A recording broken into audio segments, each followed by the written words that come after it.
जय श्री राम। सनातन धर्म की जय हो। नमस्कार दोस्तों, अयोध्या में श्री राम लला की मूर्ति का प्राण प्रतिष्ठा 22 जनवरी 2024 को किया जाएगा, जिसको लेकर देश में ही नहीं बल्कि विदेशों में भी उत्साह बना हुआ है और हर भारतीय राम लला के स्वागत में मग्न हो रहे हैं। दोस्तों, इसी के प्रेरणा स्रोत मैंने रामचरितमानस को बहुत ही सरल तथा संक्षिप्त रूप में प्रस्तुत करने की कोशिश की है।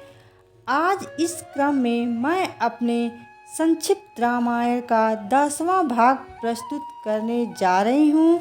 दोस्तों, इसे बहुत ही शांत एवं प्रसन्नचित मन से सुनिएगा। दोस्तों, यदि आप चैनल पर नए हैं तो कृपया चैनल को सब्सक्राइब करके बेल आइकन को प्रेस कर लीजिए, जिससे आप हमेशा सनातन धर्म से जुड़े रहेंगे। दोस्तों, रावण ने अंगद से कहा कि बताओ तो सही, रावण के समान शूरवीर कौन है? मस्तकों को काटते समय जब मैंने अपने ललाटों पर लिखे विधाता के अक्षर देखे, तब मैंने देखा कि मेरी मृत्यु मनुष्य के हाथों लिखी थी। बूढ़े ब्रह्मा ने बुद्धि में से ऐसा लिख दिया था। रावण की आत्म प्रशंसा सुनकर अंगद ने व्यंग्य बाण मारते हुए कहा कि अरे रावण, तेरे समान लज्जावान जगत में कोई नहीं है। लज्जाशीलता तो तेरा सहज स्वभाव है। तू अपने मुंह से अपने गुण कभी नहीं कहता और अपनी प्रशंसा तो कभी करता ही नहीं। अंगद को अपना उद्देश्य स्पष्ट रूप से मालूम था कि उसे रावण का मनोबल कम करना है, इसीलिए वह इस दिशा में सारे यत्न कर रहा था। वह सभासदों के मनोबल को भी कम कर रहा था, ताकि वे भी समझ जाएं कि उनका राजा सिर्फ डींगे हाँकता है। रावण के मुकुट। दोस्तों, जब रावण ने रामचंद्र जी की निंदा की तो अंगद ने अपने दोनों भुजदंड जमीन पर दे मारे, जिससे रावण के सुंदर मुकुट धरती पर गिर गए। अंगद ने 4 मुकुट उठाकर रामचंद्र जी के पास फेंक दिए। मुकुटों को हवा में उड़ते आते देखकर वानर भागे और रामचंद्र जी से पूछने लगे, क्या दिन में उल्कापात हो रहा है या फिर रावण ने क्रोध करके 4 वज्र चलाए हैं जो इतनी तेज गति से आ रहे हैं? रामचंद्र जी ने कहा कि डरो नहीं, ये रावण के मुकुट हैं, जिन्हें बाली पुत्र अंगद ने फेंका है। पवन पुत्र हनुमान ने उछलकर उन्हें पकड़ लिया और प्रभु के पास ले आए अंगद का पैर। दोस्तों, अंगद ने रावण की सभा में प्रण करके अपना पैर रोप दिया और कहा कि अगर तुम में से कोई मेरा चरण हटा देगा तो श्री राम जी लौट जाएंगे और मैं सीता जी को हार गया। तब रावण ने अपने सभी वीरों से कहा कि वे अंगद का पैर पकड़कर उसे पृथ्वी पर गिरा दें।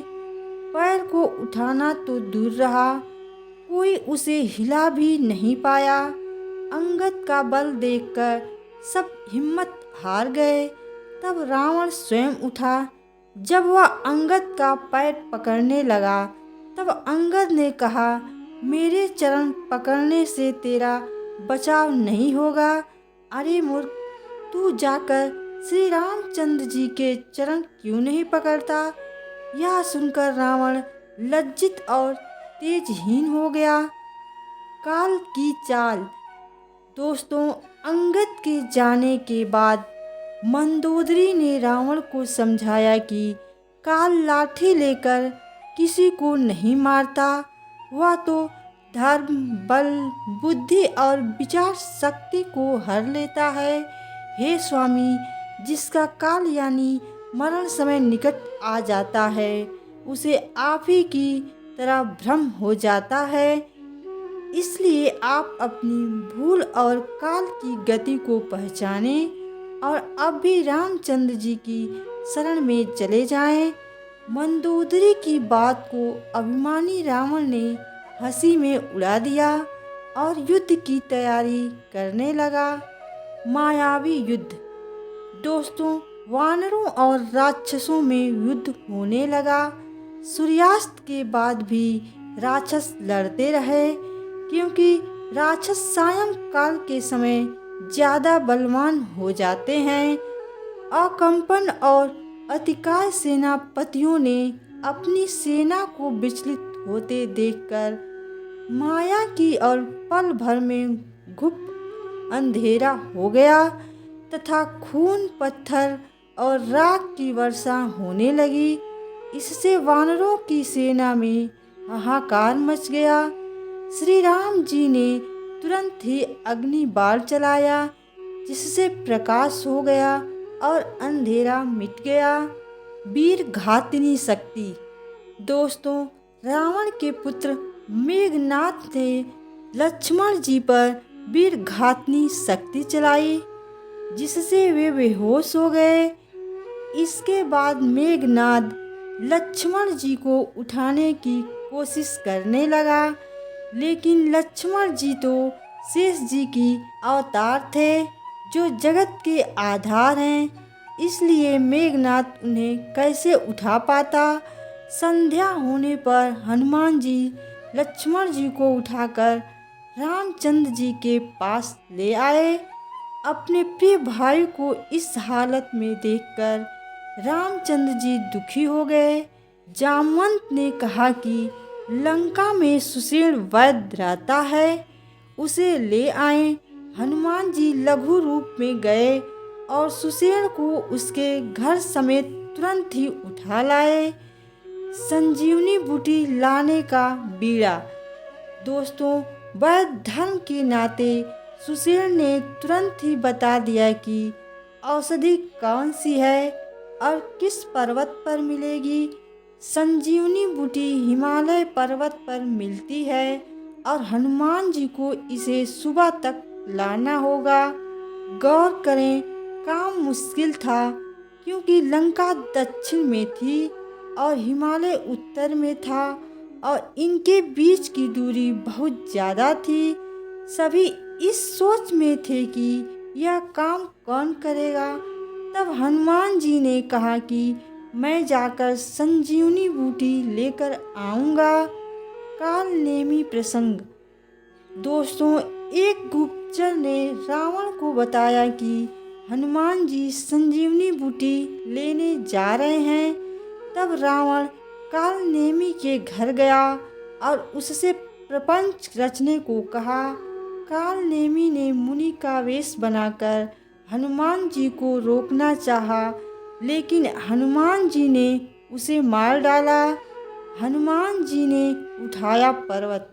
दोस्तों, यह कथा रामचरितमानस पर कम और किंवदंती पर ज़्यादा आधारित है।